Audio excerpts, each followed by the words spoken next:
Hey. Hey there, Karyn, Bryant. I didn't see you sitting there. Yeah. Oh, hi there, folks. There's a camera pointed at us right now. We must be MMA Heat time. Right? I think so. Time for the podcast. I'm Karyn Bryant. What's up, guys? Alan Jouban here. So, a lot of stuff going on. There was UFC Charlotte. There was big news in Ronda Rousey land if you're a wrestling fan. Yeah. And then obviously this weekend too, our buddy Machida is fighting, so we can look ahead to that a little bit. But how was your weekend? I went to Charlotte, had a good time. But how was your weekend? Charlotte was nice? Yeah, it was cool. My cousin lives there, which was an added bonus. So I got to see him and take him to his first fight. He'd never been to a fight, and so it was good. I mean, you know, I would have preferred a few more finishes on the card. You know what I mean? Yeah. There were a lot of decisions, but he kind of got to see a little bit of everything. Yeah. And he'd never been before. You were able to get him tickets. Yeah. So he was with me. He had a credential just to kind of be with me. Nice. And everything. So that was kind of cool. But the funny thing was, you know, the big Baba O'Reilly montage that they play at the beginning. So I was trying to explain everything to him. They're like, that's so and so. That's this guy. There's a champ. That's Tyron. That's when Mike beat Luke. That's so. You know what? Just watch. It's just like just watch it. But I was explaining to him what that whole thing, you know, how historic it is, and how even if I'm just like driving around in my car and I hear Baba O'Reilly, you know, like you get the goosebumps and you get ready to throw down. Is it a new UFC 25 years type thing they have? No, it seemed pretty similar to the one they always use. I mean, I think they kind of tweak that one constantly here and there anyway. But it was great. So I had a really good time. We got to go to the Charlotte Hornets game on Friday. I had a good time. I can't really good complain. Seats? We had a box. Okay. I didn't buy it. It was like a Fox thing, so all of us were there. It was fun. Why not? Then we went out to a bar after, played some cornhole, which I love. Love cornhole. I do. I really do, actually. I'm pretty good at cornhole too. Reminds me of Beavis and Butthead.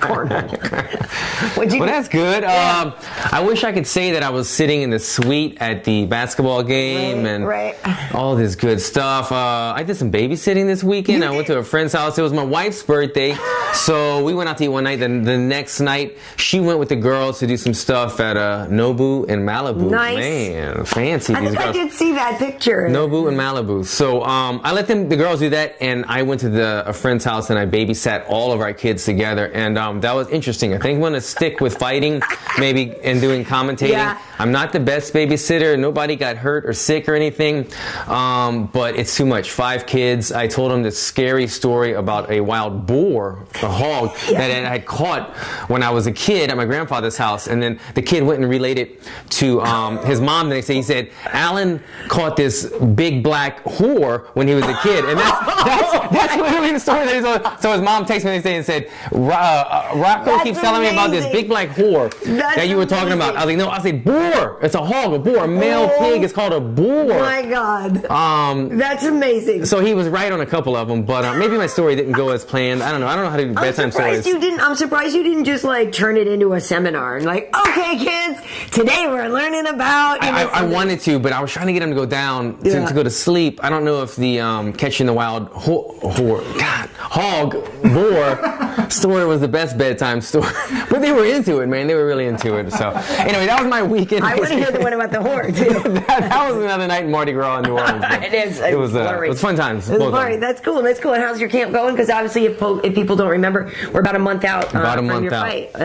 So how's it going? How Good. I'm excited. I did some recovery this morning. Shout out to my man Dr. Manassa at the Smart Spine Institute. He's out in Arcadia, and that's a bit of a drive for me, but he's that good. He's always helps me get the kinks out. So I went and saw him this morning. Took the morning off. I'll train this afternoon, and then I'm still with it 9 days a week, usually training, and I feel good. I feel good about it. I'm excited about it. 9 days a week. You just said 9 days a week. 9 sessions a week. Thank you, Karyn Bryant. 6 days a week. Overtime. 9 sessions a week. Well, that's what I love about Corey Anderson, beast in 25/8. That was his whole thing. Like he's doing more than just 24/7. He was beast in 25/8. And then I think he changed it to overtime. Yeah. Alan, we got CJ Julian already asking about your video game character. Nice. Okay, yeah, dude. Hey, so cool. Look at that, man. Somebody asked me why did I not post a better picture. I'm sorry, guys. I don't actually have the video game, or as I like to call them, the game console. The gaming console. Gaming console, as old people like to say. But yeah, I don't have it. I don't have the game. I don't have a PlayStation or anything like that at home. So I've just been getting pictures of it, and it's cool, man. It's real fun. People have been having a lot of fun with my corners because it's they put like a random looking black guy, a random looking Latino guy, and then like a white guy with a goatee, and they said that would probably be the somewhat demographic of a cornerman in the UFC, you know. And so all my coaches are like, is that supposed to be me? Yeah, Julia's like, wait a minute. Yeah, who's who and what? So it's been fun playing with it. Did they? You know, that's interesting. Well, no, it could be the guy on the cage. I wonder for Sam Alvey if they put his wife in there.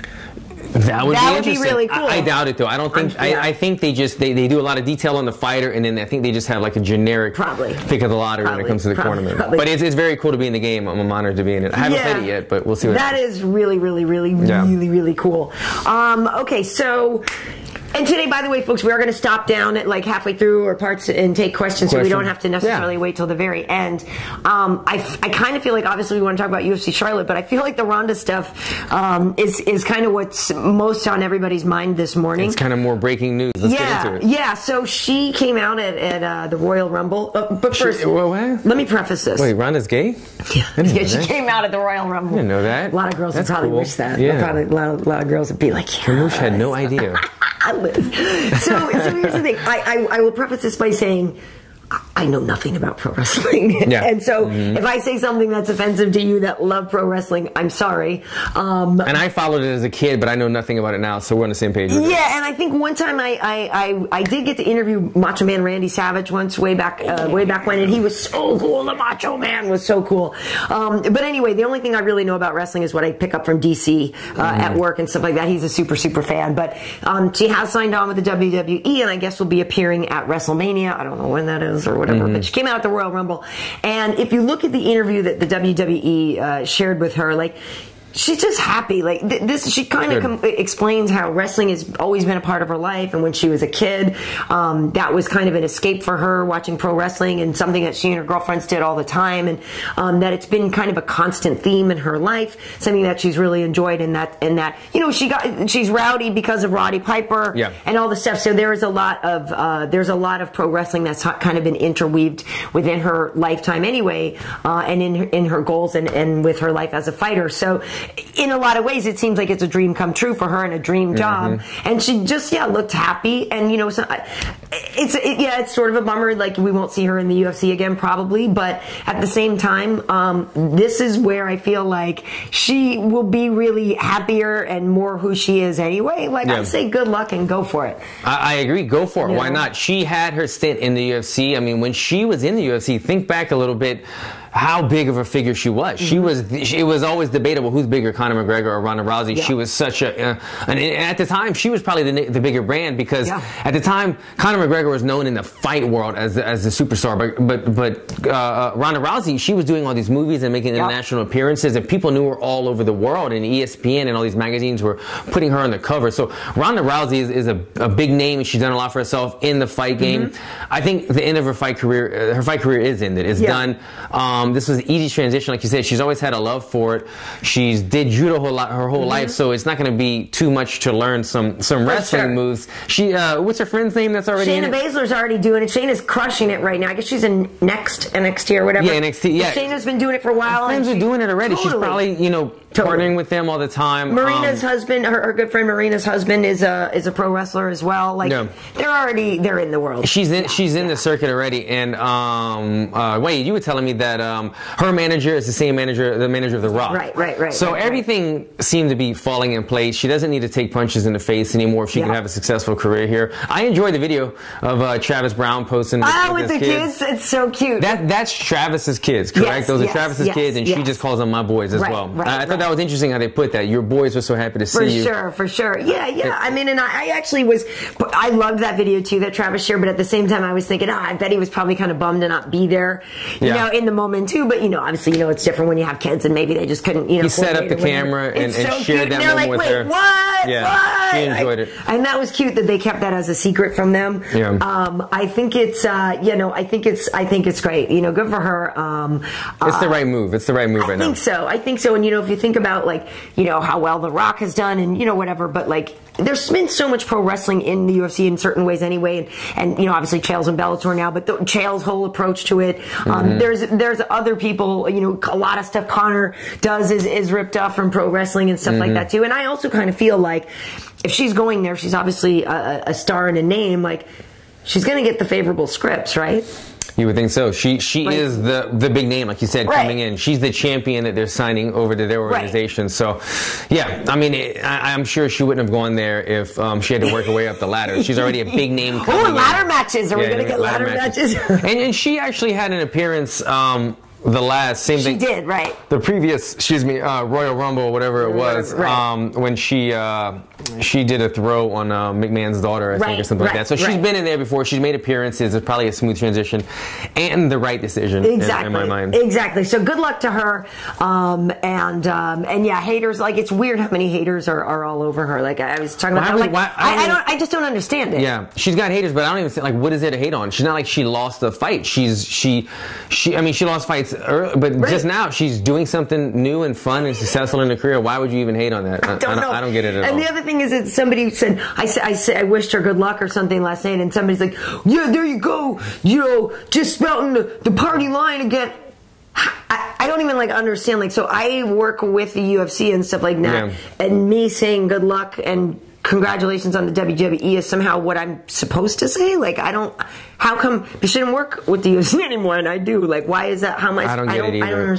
I don't get it. I mean, we call fights how it is, however we see it, whoever we think won or should have done this or done that. But if you want to root the best for somebody in their life and their career, especially passed on after fighting, then do it. You know, like, there's no reason to hate on that. It's cool. And it's funny because we'll have to pull some stuff out of the vault. Like, the first time we ever filmed with Ronda, she was training at Anthony Hardonk's gym over in Santa Monica. I mispronounced her last name. Do you know what I mean? But it was funny. Like, I remember Anthony was telling us, he's like, this girl's going to be a big deal one day, and Ronda was doing really great. And that's funny, in hindsight, Marina was with her that day. I remember Marina was wearing this cute little flower dress or whatever. Like, I actually really remember doing this because we had gone over there to film with our buddy Stefan Struve, and Ronda was there too, and Anthony was like... Was she still amateur or pro at the time? This was right before Strikeforce, I think. Was before. And so Anthony was like, look, this girl, I have this badass in here, and she's going to be a big thing. And it was actually, she had like one Strikeforce fight. Because it was one with the really, I mean, you say the crazy armbar, she had so many of them, but one where she really almost ripped this girl's arm off. And so at the time, I think I called her Ronda Rousey, and every time I watch it in hindsight, I'm like, oh my God, I feel so bad. But it was cool, and she was really cool. And then, subsequently we did a lot of interviews with her, and I just think it's cool. Like, live the dream. I agree. I'll share a little 1-minute story. The same thing, the first time I met Ronda Rousey, I didn't really meet her, but we were warming up. It was an amateur fight. Both of our last amateur fights, we were fighting, I think, in Oxnard or something. And she was in a dressing room, and I was in a dressing room. We were all warming up. And I remember seeing this pretty blonde girl who was very fit, thinking, I wonder if she's any good. She got, she's a pretty girl. I think she fought right before me. I wonder if that pretty boy's any good. She was saying the same thing about me.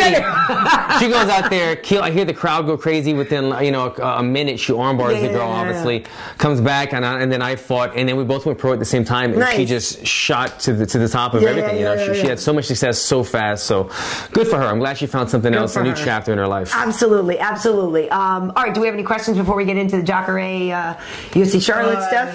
People were just asking when your next fight is, but February 24th, guys. Keep the questions coming. We're gonna holler at you throughout the. And I'm excited. So my mother and my brother are going to come to your fight as well. Your mother and your brother. My mother and my brother, and I have more cousins. So my cousin who was in Charlotte was like, his brother lives in Florida too. He's like, well, maybe we should just turn it into a mini family reunion. So we'll see. I'm going to talk to Norik too and see if he can come up.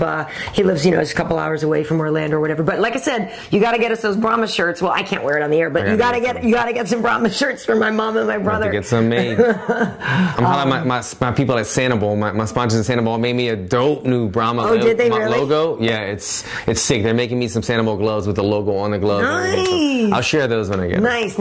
Okay, well, if there isn't a question, we'll get right into the Jacare stuff.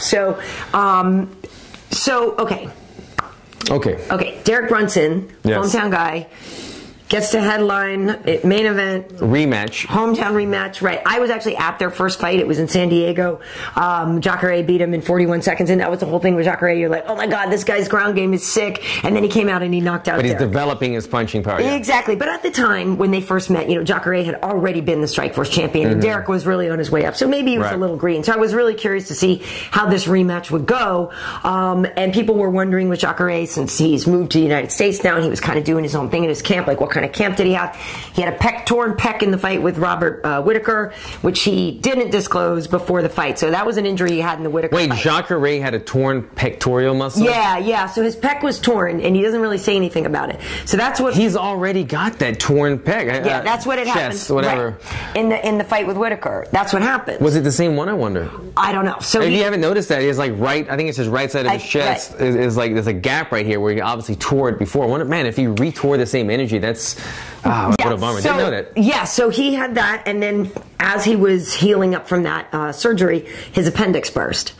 5 months later or whatever. So then he was talking about how he was in the hospital for like 10 days and he was really starting to panic, and obviously after that got really out of shape and wasn't sure if he was going to fight again, and how he'd be able to get back to everything. But they moved from Brazil because also he was saying like it was always tricky when fighting around the world, and the taxes and yada yada yada yada yada. He's got a wife and kids and he wanted to make the family happy, so they moved to Orlando. So people were just sort of like, who's he training with? We don't really know. But even still, I always believe, Jacare is amazing and, beats most people. But Derek has been doing so well. But I did think Jacare was going to win this fight. And I said that to Bisping right before they fought. And we, you see it on our post-fight show, because he thought Derek was going to win. And I was like, I got Jacare. And part of the reason was all the stuff I know, like how good he is and everything about him. But I swear to you, part of it was at the weigh-in, I saw his manager, Gilberto.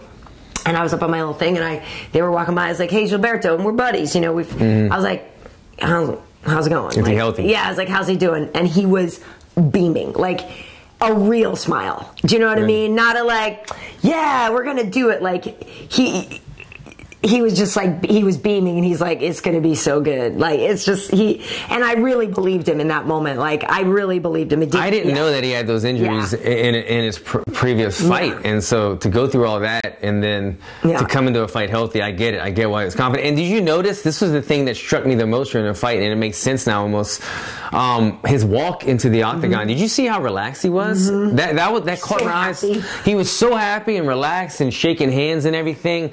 And it wasn't even like this is a crazy moment happy. It was like a relaxed, very happy moment. He was almost just like pointing that this is either going to be very good or very bad, and obviously proved to be a very good thing from that night. Well, also too, you could see afterwards, he was very emotional and stuff. I mean, that's a lot of relief. That's a lot of coming back. Do you know what I mean? A lot of adversity. But Jacare is just so good and so dangerous. I mean, like that head kick was great. I feel like part of the problem too is, Derek, sometimes just leaves his head a little too exposed. He fought more cautiously after his own loss to Robert Whittaker, but he was still a little too exposed there. But I really, again, I was surprised it was going to be a knockout thing. I figured Jacare would get him down and submit him. So I didn't expect the head kick. I was kind of torn on it because I know that Jacare's highest percentage of winning fights is taking you down. He's not an easy guy to take down, though. Right. Derek's a great wrestler. Yeah, he's a good wrestler. And I think there was even an exchange early in the first round where, I could be wrong, but that Jacare took him down and he was able to get back to his feet right away. There was a takedown attempt at least. And I knew that he's a hard guy to take down, and also once you get him down to hold down. Right. So I didn't know where the fight was going to go. I also picked Jacare though, just because he has so many ways to win, and he has that knockout power when he wants to throw it.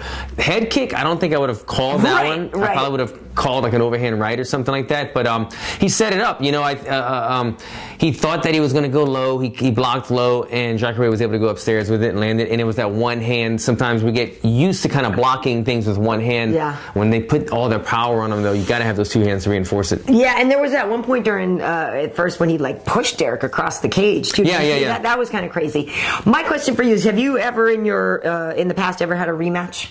I think you said no, right? I've never had a rematch. Because that was the other thing is, going into this, it's like, well, Jacare obviously also had the mental edge. And you just reminded me of it. And that's the whole thing for me, like how timid, we saw Derek on Friday at the weigh-in show, and he seemed cool and everything, and I really like that guy. I do still think he has a great future. But I feel like it had to be playing on him. Oh crap, this dude beat me before. I gotta make it. And finish him. I gotta look out for this. I gotta look out. And he could have been, I don't know, but he could have been in his head too much, whereas Jacare knows, I already beat this guy. You know what I mean? You're 100% right. So. And that's what it just reminded me, that when Jacare was walking out, and as I said, he looked so calm and relaxed. I took it in almost a negative way. I thought, man, he's a little too relaxed. I think he's a little too overly confident. He's beaten this guy before. He was able to knock him out, or ground and pound, whatever it was, finish him in the first round. He feels like he has his number. Jacare they've both gotten a lot better since then, but he still feels like he's got this guy's number, and I don't know if this relaxed vibe is what he needs right there, but he went out there and showed, even his fighting style, he just felt very relaxed, like he knew. One thing that Brunson does, he's a very good fighter, but he doesn't really like trick you. He doesn't really out-trick you with a lot of strikes. He just kind of comes forward and his speed and power and athleticism and his commitment to the blitz and the combos usually gets you. And he's a southpaw, so sometimes that throws people off. It can be a little more tricky from the punch is coming from another angle. But yeah, Jacare just looked super relaxed. He felt like he knew what he was going to see coming, and he spoke a lot about having a new striking coach and just moved to Orlando. That he feels like his striking is evolving even more. So I'm happy for him with the win. Who do you want to see him fight next? Because I think Weidman would be a cool fight for him. Yeah. Or just let him get the winner of Romero and Luke. I mean, that's in 2 weeks. You know, wasn't it Luke that took the title away from him in Strikeforce? So if they met again, that would be cool. I mean, imagine Jacare versus Yoel Romero now, like these two guys now, like who they are, and with Luke. I don't know. I feel like. And so Jacare and Yoel met once before. Yoel was able to squeeze out a victory. I thought Jacare won. It was kind of a close fight. It was really close. That was kind of when that was when he was making that drive towards the title shot. Yeah, and there was something. Remember, there was like 3 fights in a row where people thought Yoel did something dirty. Like one time was the Tim Kennedy thing. I think with Jacare maybe there was a fence grab, or there was something in one of these. You know, there had been like controversy that had followed him around. It was a close fight. It was a very close fight, and I do remember. I haven't watched that fight again, but I remember at the time thinking, I think Jacare won and got robbed on that one. But whatever, it is what it is. But to see those two go at it again now, I think would be amazing. To see him fight Luke again would be amazing. I think Jacare and Chris Weidman would be cool. It's just that Chris's hand is still he's still recovering. So I don't know how long it'll be. And I also think Jacare I just think Kelvin's not ready for him. I think Weidman would be a good fight. You said that you thought in the Yoel Romero Jacare fight that you thought Jacare might have won, but Karyn, you've been wrong before with these fight picks. I have been. Moving on to our co-main event. Choked wrong. I'm giving her crap. No, that was a good segue. But I actually agreed with her 100% on Twitter, just in case you didn't see that. Moving into the Dennis Bermudez and Touchy Fili fight. Fili walked away with the victory on this one. It was I'm just gonna say probably the same thing that Karyn's thinking, then I'll let her elaborate in her own words. But it was such a close fight. I wasn't sitting there writing down round for round who's winning, but the overall feel that I got was that I gave Dennis the fight because he pressed forward a lot, because he was landing his jabs, he was landing his leg kicks. He just did overall more stuff. But Fili was the one, shockingly enough, that landed the takedowns. Takedowns were amazing. I think 5 of them or something like that. When Dennis is a great wrestler, if you've seen, I've wrestled with him, or not against him, but alongside of him at Reign back in the day with Bermudez, and I was always so impressed because he wasn't really known as the guy like the best wrestler in the UFC, but watching him wrestle in person, his build and his speed and his power, like him blasting double legs and his chain wrestling, I was always blown away with that. And so I remember when the fight started thinking, Fili's at Alpha Male, where there's a bunch of great grapplers, but Dennis is going to be the heavily favored grappler in my mind. And so when Fili was able to do those power doubles, push through every time, and complete the takedown, it impressed me supremely. And I think they talked about it during the fight, that it was hard for Bermudez to get the takedown on the fence because Fili has such long legs. But I will agree, Fili fought a great fight and a well-deserved victory in terms of he fought his heart out and he fought just enough to persuade the judges. But if I was a judge, I probably would have given it 29-28 to Bermudez. Yeah, and that's exactly it. So when after the fight, Touchy Fili comes up to the desk with us. Now, meanwhile, before the fight, Michael Bisping had picked Dennis Bermudez to win the fight, right? Touchy Fili wins the fight. He wasn't saying that. No. Touchy Fili comes up, and Mike immediately tries to throw me and Tyron under the bus because Tyron and I both thought Michael threw you under the bus? I mean, it's shocking. It's a shocking turn of events. Who knew? But so T. Wood and I and John Anik thought that Dennis won. Dominic and Michael. Kenny Florian as well. Dominic and Michael on the broadcast both thought that Andre won. So and literally it was seriously the takedowns too. So I had been like oh my God, these takedowns are amazing. So I totally give him credit for that. But in the end, I did think that Dennis had done enough to win the fight, and he seemed to be more in control of a lot of the situations and stuff. And the funny thing is too, some people, when I say that I said it wasn't a robbery. I just don't know if I agree 100%, but whatever it is, what it is. And also people are like, oh, you're just too biased because of what they're saying on the broadcast.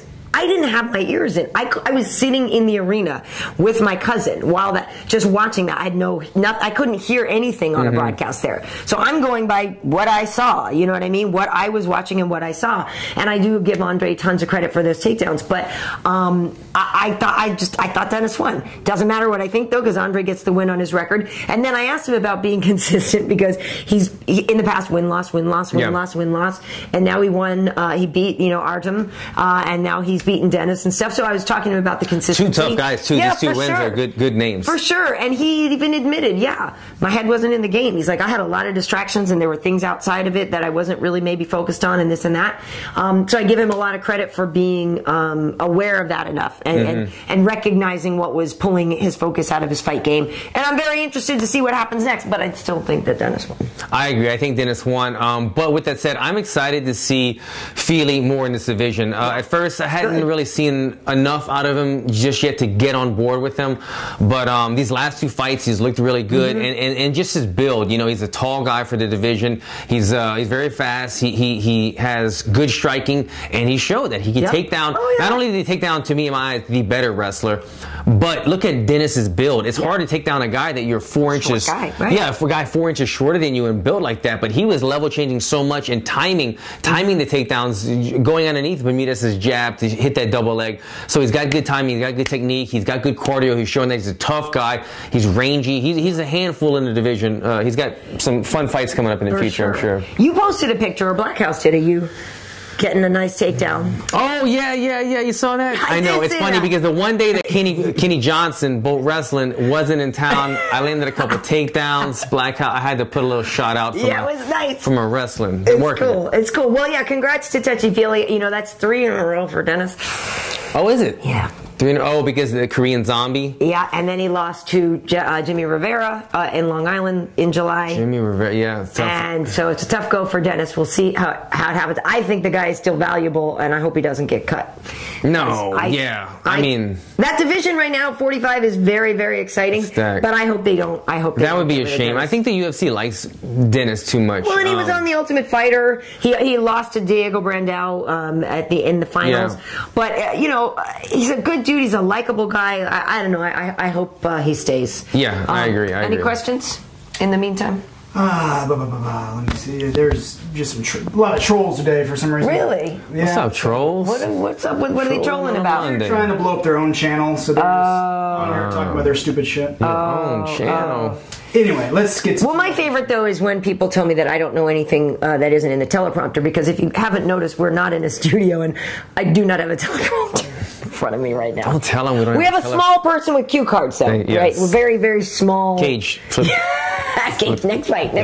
Actually, though, before we move on, Andre Fili was actually the underdog in that fight, too. So he was a plus 135 to a minus 160 for Bermudez. Jeez. Oh, let's get on. Let's get Gregor into this Gillespie. one. So Gregor Gillespie. Dude, I'm on board. Get on board. If you're not on board, man, you got to get on board. I haven't seen that many of his other fights. I wasn't that familiar with him. I recognize him from the highlights, but I don't recall seeing his entire fight and thinking, wow, this guy is something. Right. But watching this fight, who did he fight? Jordan Rinaldi. Who's another tough guy. And this is no disrespect to Jordan. I think Jordan came out of the LFA, same organization. I came out of a great organization. He's a tough guy. But Gillespie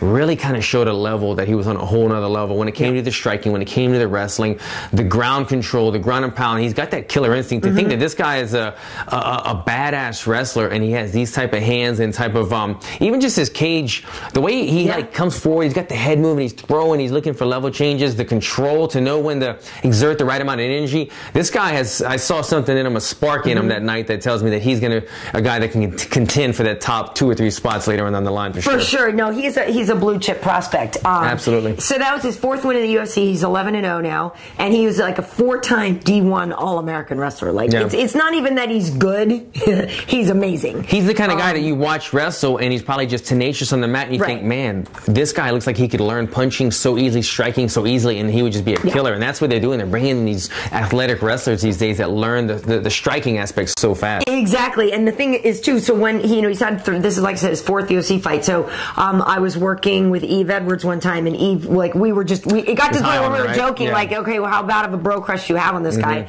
But all he could talk about was Gregor, and how amazing he is. And the guy gives you every reason, like you said, to believe in him too. And I think he's kind of an interesting character. Like, the one thing we were talking to him about afterwards is he says, I'm not the type to call anybody out, and I don't want to do that. And Tyron kind of, after we went off the air, was like, listen, bro, like, I know that you think that that's not who you are, but you need to make that who you are, because let's remember where you're fighting and what you really want to get out of this, and you kind of have to be more vocal about it. But what's interesting, he says he lives a very like prison kind of lifestyle, a very regimented lifestyle. He said he eats the same thing every day. So we're asking me, he eats like steak and asparagus and oatmeal, coffee. There was like 10 things or something that are on his list, and that's all he eats, right? So he's an avid fisherman, and he said for this camp, like, he gives up fishing. So that's the thing that he gives up to give himself some motivation or whatever. But he said, like, if he doesn't live this very regimented prison type life, that like he gets off the rails or whatever like that. But the fact is that he is so focused on what he's doing. I think this guy's going to be crushing it. Like, he's very. It's funny that he gives up fishing though. Like, that would be like, I'm done with training. Let me go fishing, but relax, recover. That's the thing that he loves the most. So that's his sacrifice, is giving up fishing, because since he eats such a regimented lifestyle anyway. I get it. You can't say he's not saying he's giving up sugar. Like, he doesn't eat it anyway. He wants to reward himself after the hard work's done. Right. What's that? Yeah, Gregor. That's the right. Their Wade was just like making sure that's the right picture. But yeah, that was Gregor. Real good dude. I'm excited. You said it. You said he's a blue collar type fighter, and it makes me, what you said about Eve being so high on him about being in the gym, and I could see it, because guys like him, his style, where he's just kind of like, I don't want to say he's a grinder, but he can definitely grind people out if he needed, but he's got the talent as well to just put them away. And he's the kind of guy that I see could give lots of people a handful in the gym. Just his style. For sure. Before that, Drew Dober and Camacho fought for Frank Camacho. They actually got fight of the night. Fight of the night. Great fight at welterweight. I thought both guys are lightweight. They are. Yeah, so here's the thing. So Drew Dober said after the fight, he won it by split decision. He said afterwards that he is going to go back to 55. Okay. But that, now he knows he has the option to fight at 70. Frank Camacho, the last time he fought was against Damian Brown at lightweight, and he actually missed weight. But he and Damian Brown got fight of the night. Remember, that was the whole thing where Camacho was ineligible for fight of the night, and he wanted to try to give his 50 grand to Damian Brown. Oh, that was the guy. So, yeah, and then they didn't end up giving it to Damian, and Damian was fighting. That was at home in Australia and stuff, and so they didn't end up, So his last fight, he got fight of the night twice in a row now because he was overweight, and he wanted it. He was like, please just give it to my opponent, give it to Damian, because he deserves it, and he's such a good dude. But anyway, so that's 2 fights of the night in a row for Frank Camacho. He won the first one, lost the second one, but I thought that was an exciting fight. I mean, I'm totally fine with that decision or whatever. It was it made sense. Fan-friendly fight. 2 guys willing to sit there and trade blows. Camacho, he exciting style, but he's kind of got that, you can't do that forever. I was just going to say, you got to play some more defense. Got to play a little defense, because he eats a punch very well. He doesn't show that much damage, doesn't get rocked too easily. Right. But you can only do that for so long. So I just wonder how many fight of the nights he can be in before it starts, wearing on him. Exactly. Now, the one fight, and like I said, I enjoyed that fight, but to be honest, I enjoyed the featured prelim more. Bobby Green. I didn't get to see that against Erik Koch. That was a great fight. I wish I would have seen that one. And I really like Bobby Green, and same thing like with Andre Fili. Like, Bobby has had some ups and downs and had some issues with consistency, and he had a lot of personal tragedy and different things that have happened outside of the octagon that would probably pull anybody's focus. But he's putting it together again. Bobby is such an entertaining fighter to watch, and I even tweeted this. I was like, look, in the absence of having a Diaz brother in the octagon, like give me Bobby Green all day, because he came forward, he talked a little crap in there. He's got hands. He's just got an exciting style. And obviously, I mean, listen, Erik Koch, you know, obviously he's not who he was, but there was a time a few years ago, but that dude was like right on the cusp, you know what I mean, of title shots and everything, and was doing so well. And Tyron has trained with him at Duke Rufus, and he's like, no, if Koch kicks you, he's like, you're going to feel that for a few days. It's not like Bobby just went in there and beat somebody that was a wuss, and that was a very close fight. Initially, I thought Erik actually did some good things in the first round, but as the fight went along, Bobby took it. But I thought that was really exciting. I was happy to see him get a win like that. I thought that was a really fun fight. I wish I could have seen it. Go back and treat yourself and watch that one. I need to go back and watch it. Bobby Green, though, is a guy I've been watching for years. Yeah. He fought one of my teammates. I cornered against Bobby Green 10, 12 years ago in the TFA, I think it was called, Total Fighting Alliance here in Southern California. Yeah. Bobby Green took the belt from a friend of mine, and he's always had that style. Since I've first seen him, he ran into the cage, ran off, did like a Showtime kick, just getting into the cage before they called his names, and he's always done that. He was talking to my buddy who I was cornering, talking to him while he was punching him the whole time, hands down, trying to put on an entertaining fight. Yeah. He brought that same style into the UFC when he got into the UFC a couple years later, and I've always said that he's a tough guy. You never know which Bobby Green you're going to get, but he always likes to bring it in the fight for sure. So if I'm not mistaken, Bobby Green afterwards said he would like a fight with Kevin Lee. And I'm like, oh. Yeah, we could do that. I would take that. Both guys would be in each other's face. No lack of trash talk in that one. That would be amazing. That'd be such a good fight. I could see Kevin Lee obviously trying to wrestle him down. That'd be a good fight. But they would talk a lot of crap beforehand, and Bobby would not back down. And I think that would be a really fun fight. I think as a fight, it makes sense. I think Kevin Lee, as a business decision, he might still be trying to stay at a higher. He's still trying to stay in conversation with the Diaz and Eddie Alvarez. He still wants to be in that conversation, but this is a fight that's intriguing to me. I don't know if he wants to take that risk though. Right. Yeah, but it was a fun fight. So all in all, you know, I was a little bit. If I'm being honest, I expected a little more out of some of the girl fights. I didn't see a lot of them. They're all right. I think Justine Kish got robbed. But did she? I think so. I didn't see that fight. I think so. Again, that one I was working and watching and this and that, but that one to me, from all the parts of it that I saw, I'm pretty sure I thought she won. But all in all, a good time, and Charlotte was were lovely people and stuff. So thank you for that. Do you want to take some questions before we look ahead to Machida? Sure. We have Joseph Boza, a longtime listener. Joe Boza, he's an OG. And some other people asking, what are your thoughts on DC versus Stipe? Love it. Bada bang, bada bang. Yeah, I'm down with it. You know what I mean? Look at DC making moves, man. Just came out of the fight, just signed. This is going to be an enormous fight right here. I saw a great video. He already had that great post-fight speech where he talked about having to tell his son that he lost to John Jones, and I think that was so endearing. He got a lot of fans from that. Just seeing, you know what, DC might say some stuff against John Jones, but he's a real good guy. He's a family man. He's a nice guy. And then I just saw a post of him after the fight. What was his opponent's name that he just beat? Uzdemir. Where he was sitting down with Uzdemir, and he's just like, man, hey, you know, we're cool, you know, exactly. You know, it's just, he's a good guy, man. I become more and more of a fan of DC every day, every time I see him fight, or I kind of see these behind the scene things. I like DC even more, not just because he's from Lafayette, but this fight coming up, him and Stipe, I think jump on, you know, I think DC's kind of realizing I might as well strike while the iron's hot right now. Both guys, you know, it's their time. They got the momentum, might as well do it, make the big money fight happen. And I'm going to add to that, I think DC wins. Oh my goodness. Because DC is faster. DC won't have that terrible weight cut. DC has, here's my thing, and I think Stipe is great. He is a great champion and obviously awesome at what he does.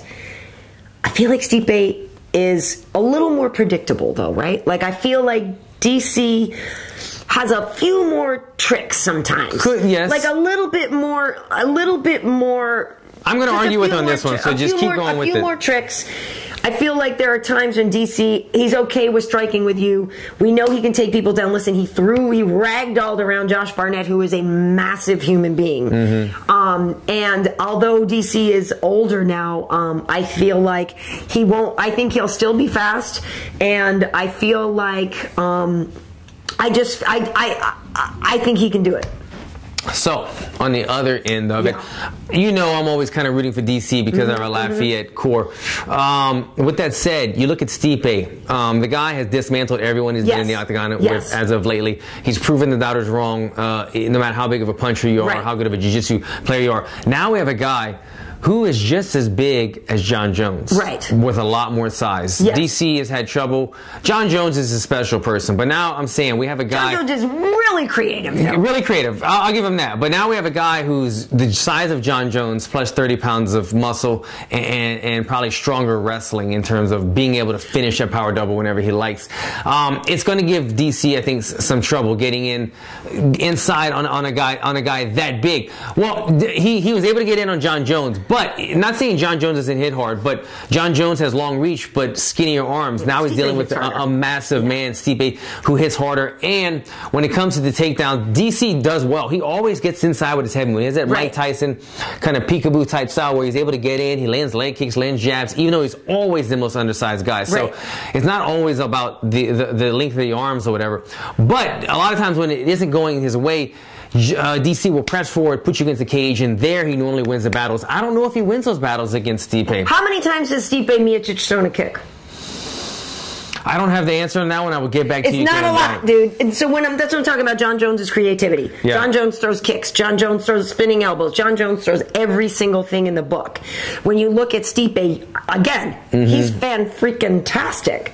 But he has a much more predictable arsenal of weapons. I'll give you that. And to top that, though, how many times do we see Cain Velasquez throw kicks? Not that much. That's what I said. And DC will say that he cannot beat Cain. No, I know, but that was my next question was who wins, Cain or Stipe? And if you think Cain beats Stipe, and then you know DC is training with Cain all the time, then even if he can't beat Cain, but if you think Cain would beat Stipe, then hasn't DC learned the tricks to beat Stipe?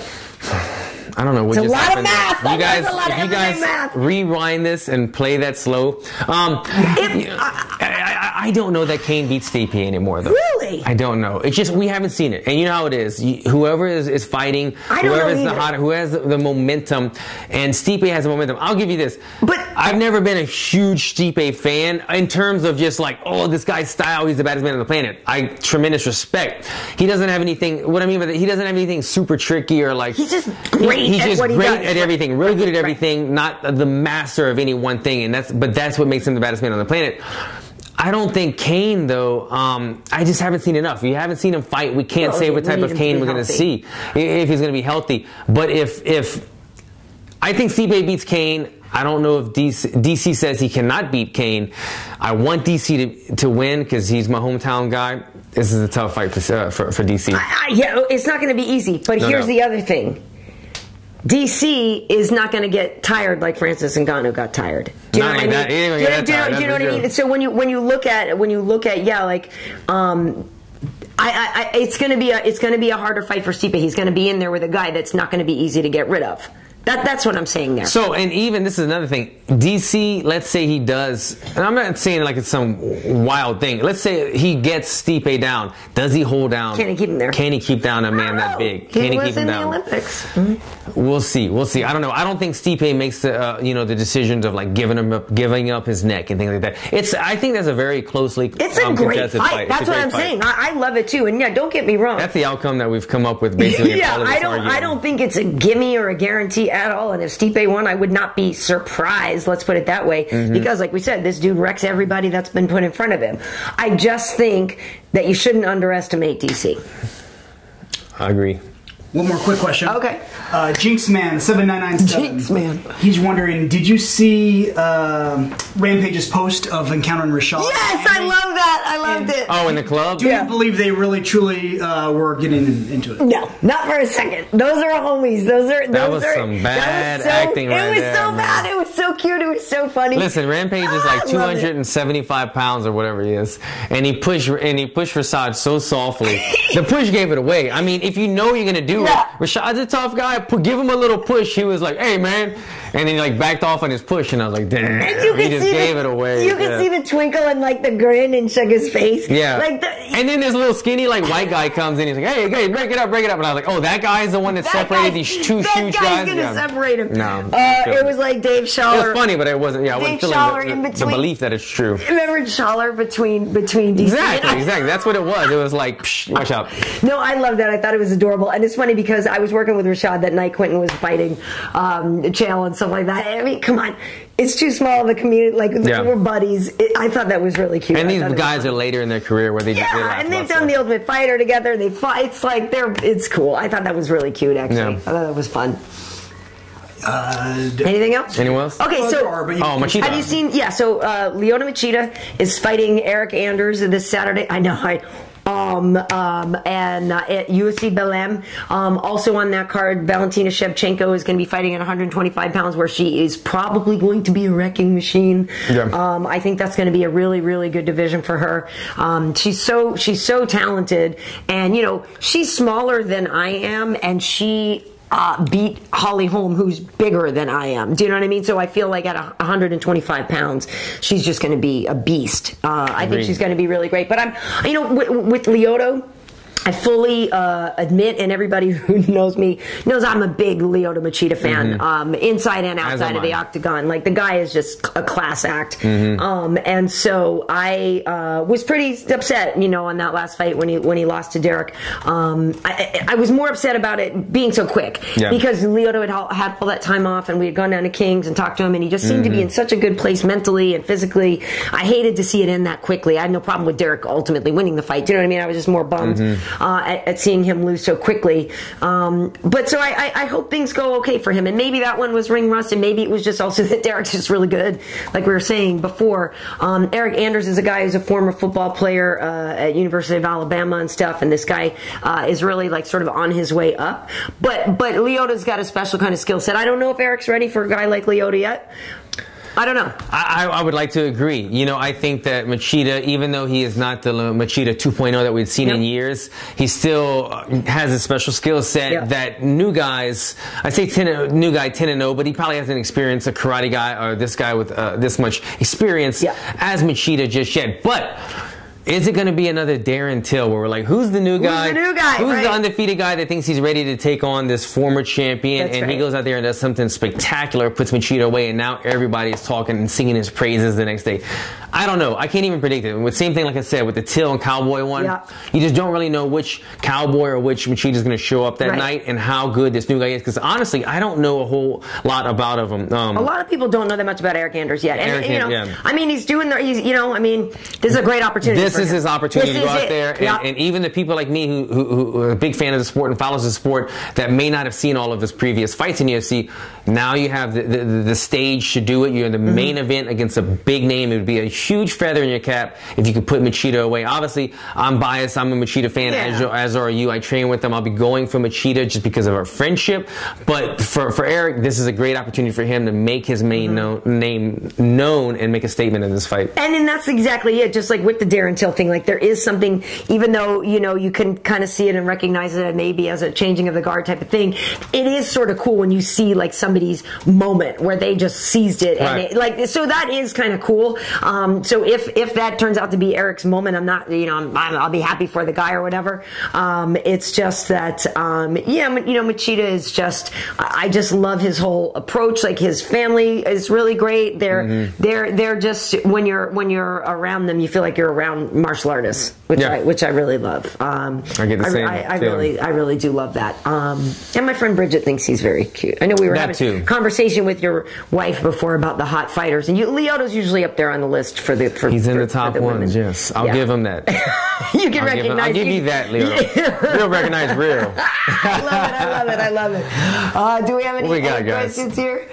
Let's see. EON001 says he has several questions and he's angry. I'm not asking him. Angry. What we got? Let's see. If Conor were still in the UFC... If Conor were still in the UFC, I believe he is. He would have 2 belts. Do they pay him double? No. It's just whatever he fights that night, whatever the agreed amount is that he's fighting for that night. And technically, you don't hold 2 belts at the same time. Technically, he's really only the champion of one fight, one division at a time. One defense, one at a time. Right. But we all know he gets the cheddar.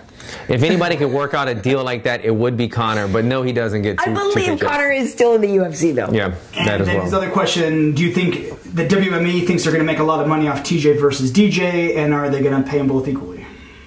I think that's what the debate is. I think that's the money has always been kind of the issue. That's a fight that I really hope happens. I mean, do you know something? I'm looking in your eyes, Karyn, like you might know insight to this. Well, I know that DJ was asking for that fight to happen on a card with like other super fights, yes, right? That was part of it. So maybe TJ would happen on the same card as DC and Stipe. July 7th. Maybe it would happen, right? So this kind of thing.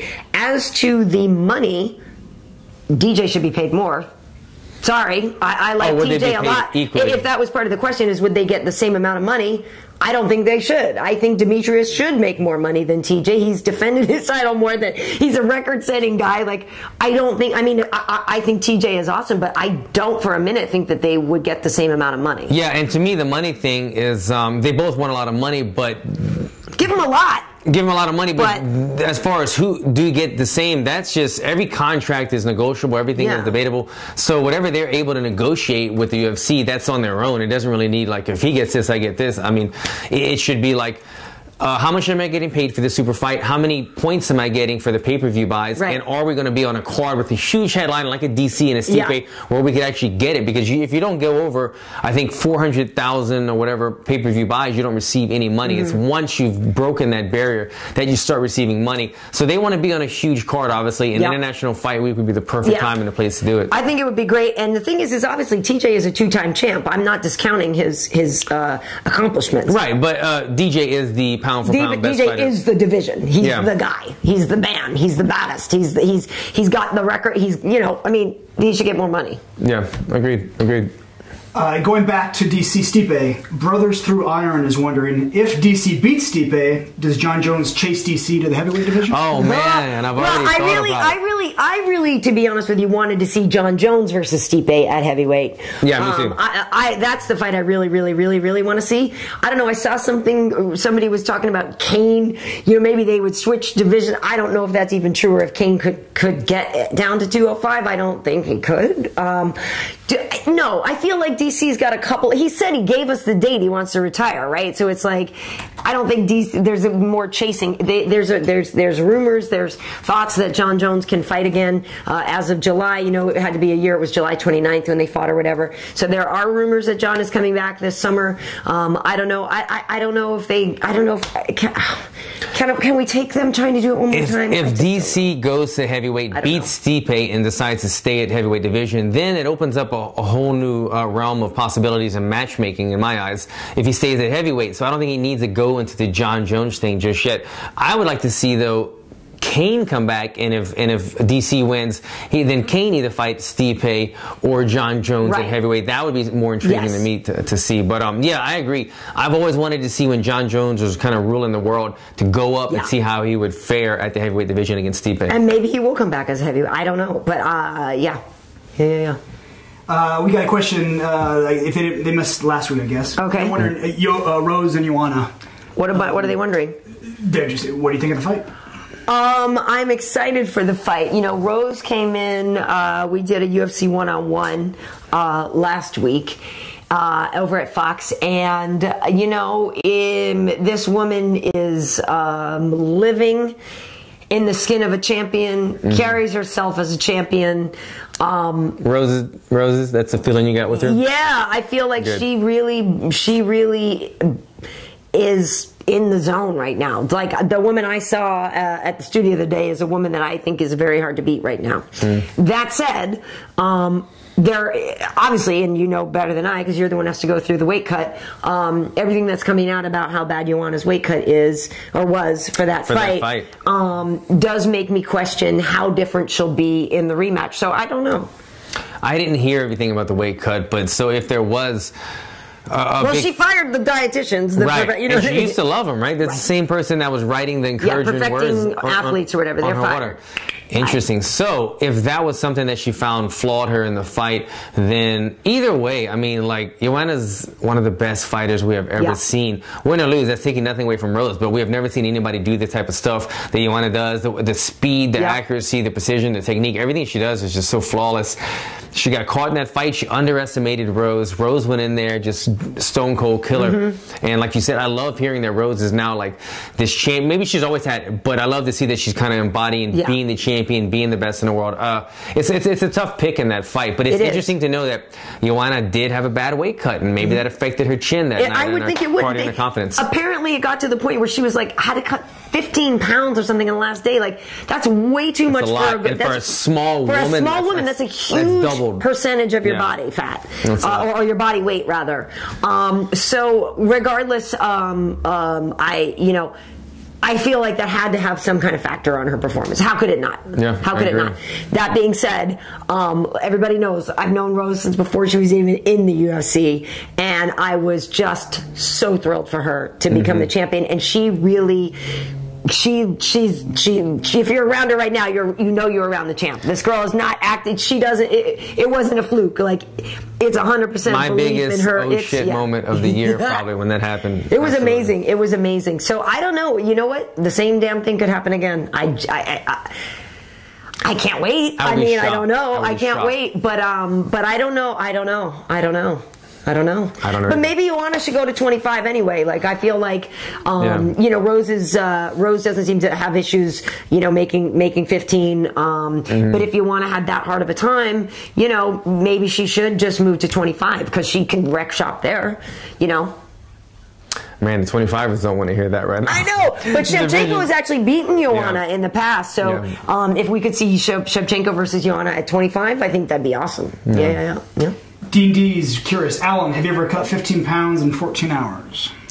In 14 hours, no. I don't have that dramatic of a cut. I normally cut, like I said, I walk around 190, cut to 170, but I do it very day by day. Once I'm in fight week, it kind of, a switch kind of flips, and I'm just eating less. I'm only putting good. If you could pick it off the tree, that's how I try to think in my mindset. I want everything very green, very uncooked, and the weight just kind of comes off. And then, it's hard work when you're sweating it out and you're thirsty and everything. But I would never put myself in that type of position if I could avoid it. I always try to do, a pound a day, a pound a day, a pound a day. That way, when it comes to the final weight cut, it's 3 or 4 or 5 pounds. And I'm not trying to do some dramatic 10 to 15 pound cut that's going to take a lot out of me. So no, I haven't done that. Don't do, and I don't plan on it. Hey, at least in Orlando, it'll be easier to cut weight. It'll be nice and hot and muggy. And beaches? Well, Orlando doesn't have the beach. It's in the middle of it. Okay, but there's you can swim, but I'm just saying it's hot out. Like you can. Nice weather. It's easier to run in your little plastic suit and stuff, right? A Speedo? You don't do. I don't have a Speedo. Wow. I have a one piece. I want to get one of those little personal saunas. The little one that you just sit in there. The one that my Perry was at. The UFC always has those, I want one of those. I actually was looking for one on Amazon because I just like being in a sauna. Like, I just like that feeling. We could do the podcast. We'll both be. We need to get him in a little. See how much weight you cut at the beginning? Yeah. I won't really tell you what my real number is at the beginning of the cut. We'll just make up a number. I like those. What else? Anything else? I think we're good. All right, guys. So I think we're going to be doing this a lot more often too. If you follow the show often, thank you so much. And if you kind of we've seen that a lot of people complain that I don't have an hour to get my question in, we forgot about it or whatever. Stick around, ask the question. We're going to periodically between rounds get some questions in, and hope you guys like that. I think so. So this week we are off for UFC tonight, but I do I am working this weekend for UFC Belém, so I'm excited for that. It's going to be fun. Is that where the Yes, Brazil, Belém in Brazil. So that's obviously Friday and Saturday. Cool. Yeah. I don't have much going on. I'm just in training. Training is going good. And, keep your hands up. Yeah, I'll keep my hands up. That's it. At Alan Jouban. Give me a follow if you haven't already. I love that. That's it. KB Heat for me on Instagram, Karyn Bryant on Twitter, and on YouTube. Obviously, MMA Heat as well. So that's I think that's it. Hope you enjoyed it, guys. See you next time. Take care. Bye.